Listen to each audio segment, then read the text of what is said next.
নমস্কার বন্ধুরা, তোমাদেরকে সাথে নিয়ে অনেক দিন পর আজকে একটা ডেইলি ব্লগ শেয়ার করছি। তোমরা সবাই কেমন আছো? আশা করছি তোমরা সবাই ভালো আছো। আর যারা যেখান থেকে আমার চ্যানেলটাকে ফলো করেছো বা এখনও ফলো করোনি, তারা আমার চ্যানেলটাকে সাবস্ক্রাইব করে নিয়ে লাইক করে তোমাদের বন্ধুদেরকে শেয়ার করে দিও। ঘুম থেকে সকালবেলা উঠেই আমি না আগে কটা এক্সারসাইজ করি, এটা আমার ডেইলি রোজকার রুটিন। মানে হয়তো খুব কাজের প্রেশার থাকলে একটু কাজকর্মগুলো করে নিই, তারপরে করি। কিন্তু হয়তো একটু বেলা হয়ে যায় উঠতে, কিন্তু করতে হয়, যেহেতু বয়স হচ্ছে দিনকে দিন। আর আমার প্রচণ্ড না মাথা আর ঘাড়ে যন্ত্রণা করে, কোমরে ব্যথা। সেই জন্যই ডক্টর কিছু এক্সারসাইজ দেখিয়ে দিয়েছিল, বলেছিল ওষুধের থেকে বেটার। ওষুধ তো অনেক বছর খেয়েছি, কমে না। বলছিল এক্সারসাইজই একমাত্র পথ যেটা আপনার এর থেকে মানে এত কষ্ট থেকে লাঘব হতে পারে। তাই জন্য দুবেলা তো করতে পারি না, তাই সকালবেলাটাই করি প্রতিদিন।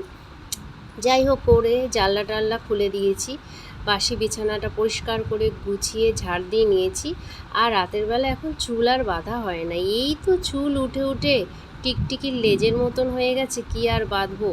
আগে রোজ বিকালবেলা হলে চুল বেঁধে বিনুনি করে গুছিয়ে বেঁধে বোটে বোঁধে রেখে দিতাম। এখন ওই যেই অবস্থায় থাকে মাথার টোঙের ওপর ক্লিপ দিয়ে শুয়ে পড়ি, কারণ আর ইচ্ছা করে না চুল বাঁধতে। তো যাই হোক, সকালবেলা একটু পাগলি পাগলি মতো লাগে, তার জন্য একটুখানি সামনেটা আসছে, মাথাটা চুলটা বেঁধে নিয়েছি। তারপরে ঘরগুলো একে একে ঝাড় দিয়ে শাড়িটা চেঞ্জ করে, মানে শাড়ি পরেছিলাম, শাড়িটা খুলে হাউস কোট পরেছিলাম, সেটা সকালবেলা পরে নিয়েছি। ছাদে চলে আসলাম, ভাবলাম কি খা রোদ্দুর উঠেছে জানো বন্ধুরা আজকে। তাই ভাবলাম কি সকালবেলা ফুলগুলো তুলে নিই, অনেকগুলো জবা ফুল ফুটেছে। আর তার সাথে এই যে ড্রাগন গাছটার গোড়াতে একটা চারা হয়েছিল, চারাটা জানো তো বন্ধুরা তুলে আর ফেলিনি। ফেলবো কেন বলো, মায়া লাগে, ফুল গাছ। আর এখন ভালোই বড় বড় ওটায় ফুল হয়, দেখো কতগুলো জবা ফুল। আর কতগুলো নয়নতারাও ফুটেছে। এই পাশেও কটা গাছ আছে, সেই গাছ থেকেও ফুলগুলো তুলে নিচ্ছি। আর এর মধ্যে না অনেকগুলো না তুলসী গাছের চারা হয়েছে, তুলে ফেলে দেবো, তাই রোজ একটা দুটো করে গাছ শুদ্ধই তুলে নিয়ে আসি। আর এই দেখো কতগুলো কালকে বাজার থেকে আসার সময় কাঁঠালি কলাগুলো নিয়ে এসেছিলাম, দেখো ফ্রিজে রেখে শক্ত হয়ে গেছে, বাইরে রাখলে একটু মজবে আর খাওয়া যাবে। তারপর রান্নাঘরে চলে আসলাম, আর এইদিকে ভাবছি একটু আচার চাটনি করবো, ওই ঝোল ঝোল। তাই কটা আমরা সেদ্ধ বসিয়েছি।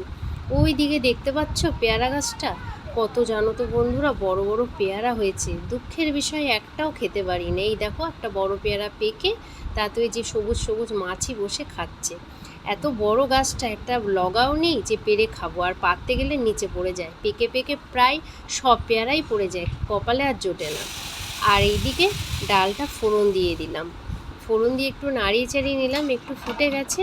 এইবার ডালটা একটা পাত্রে ঢেলে নিচ্ছি।